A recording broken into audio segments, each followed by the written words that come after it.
केरल के कोझिकोड के पोन्नम्मा मठम इलाका, यहाँ थॉमस परिवार रहा करता था। इस परिवार की गिनती इलाके के संपन्न परिवारों में की जाती थी। परिवार के मुखिया टॉम थॉमस, उनकी पत्नी का नाम अन्नमा थॉमस था। दंपति के 2 बेटे थे, रॉय थॉमस और रोजो थॉमस।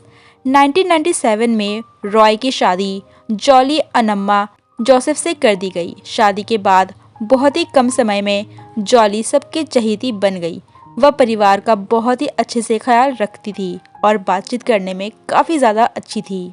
जॉली जोसेफ के पिता किसान थे। खास बात ये थी कि जॉली अपने परिवार में कॉलेज जाने वाली पहली लड़की थी और उसके सपने काफी ज्यादा बड़े थे। जब जॉली की शादी रॉय से हुई तो वो बेरोजगार था।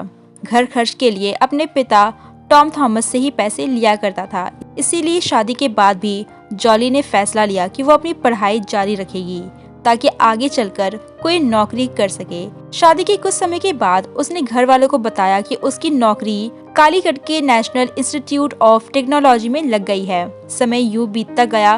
फिर साल 2002 में जॉली की सास अन्नमा की तबीयत अचानक से खराब हो गई।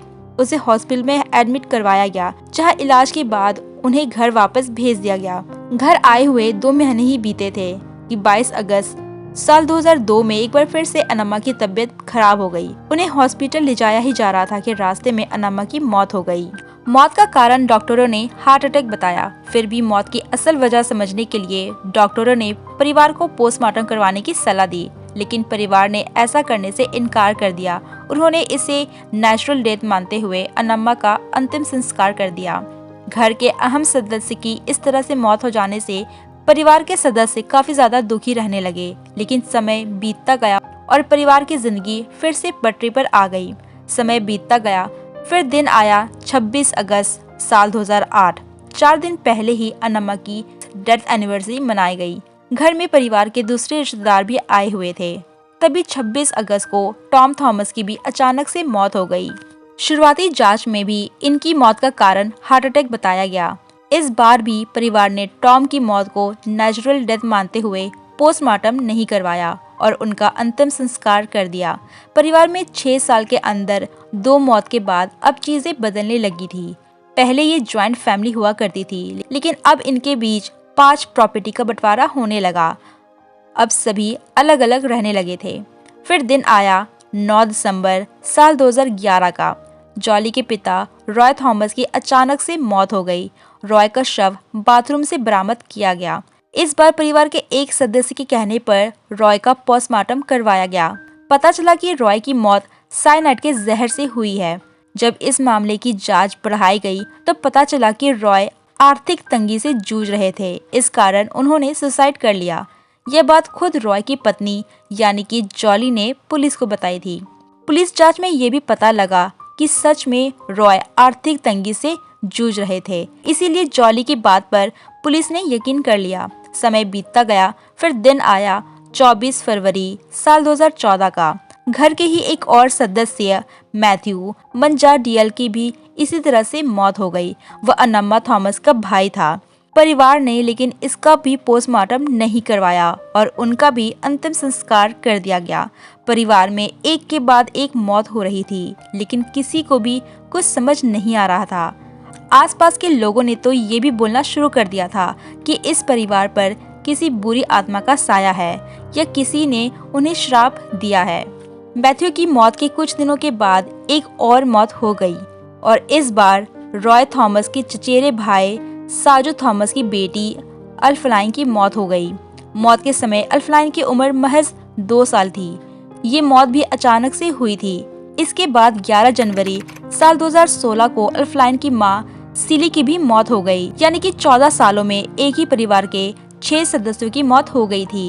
इतना ही नहीं, इसी परिवार के दूर के 2 रिश्तेदारों की मौत रोड एक्सीडेंट में हो गई। सिली की मौत के कुछ समय के बाद जॉली और सजू ने शादी कर ली और फिर उसके साथ ही रहने लगी।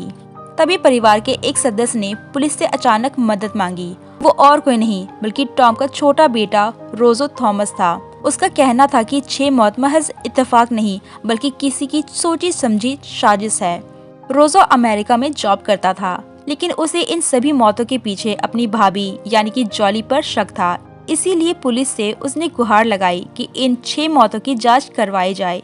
पहले तो पुलिस ने इस बात को गंभीरता से नहीं लिया, लेकिन रोजो की दूसरी तरफ अपने स्तर से मामले की जांच कर रहा था। उसने पुलिस के सामने कुछ ऐसा बताया कि पुलिस के भी होश उड़ गए।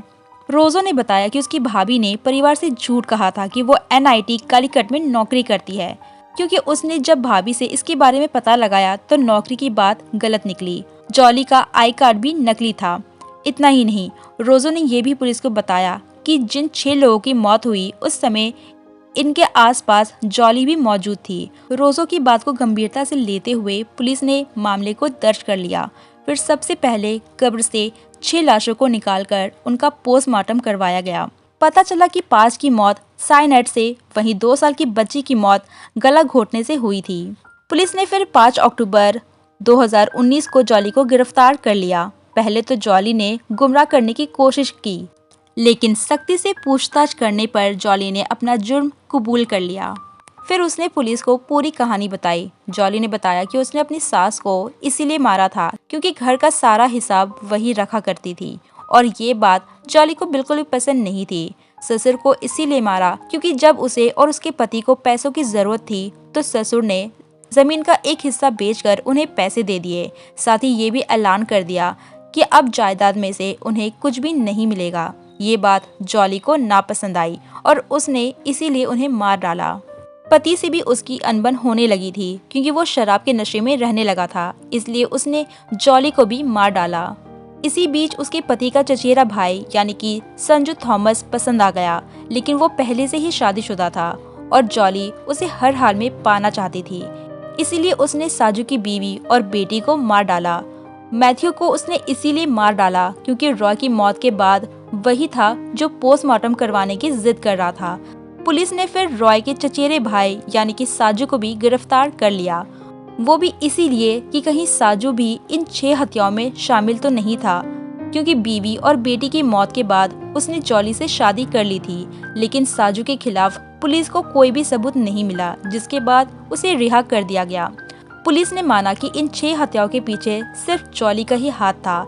साजू को तो इस बात की भनक भी नहीं थी। पुलिस को फिर जांच में पता चला कि जॉली को साइनाइड उसका रिश्तेदार MU थॉमस उपलब्ध करवाया करता था। मैथ्यू को उसके दोस्त ने साइनाइड दिया था क्योंकि वो एक ज्वेलरी शॉप में काम किया करता था। वहाँ सोने चांदी को साफ करने के लिए साइनाइड का इस्तेमाल होता था। फिर 1 जनवरी 2020 को 1800 पन्नों की चार्जशीट तैयार करके कोर्ट में पेश करती है।